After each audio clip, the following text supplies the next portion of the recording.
امتى يسقط حق الزوجة في الطاعة؟ ايه هي الحاجات اللي ممكن يسقط حق الزوجة فيها في الطاعة؟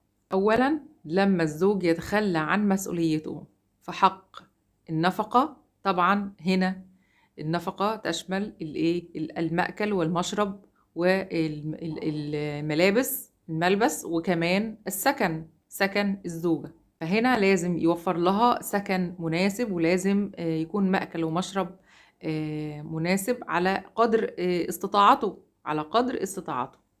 يعني مش هي اللي بتلاقيها بتشتغل وتصرف على البيت وهو طبعا ولا هنا، وما بيحطش حاجة في البيت خالص، ويطلب منها إنها تطيعه. هنا مش هتطيعه.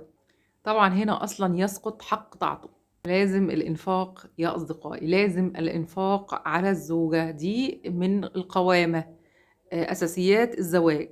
حاجة كمان إنه هو ما يكلفهاش أمر فوق طاقتها.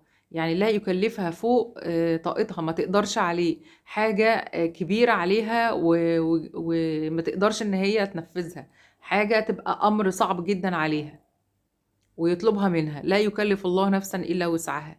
فأنت كمان ما تكلفهاش حاجة فوق طاقتها، وهنا لازم تتأمر بيه. لا، هنا تسقط حق طاعتك. طبعا التقدير والاحترام أهم حاجة في الكون قبل أي شيء في أي علاقة. التقدير والاحترام والمودة والرحمة في الزواج الأول، ثم أولا ثم أولا ثم أولا.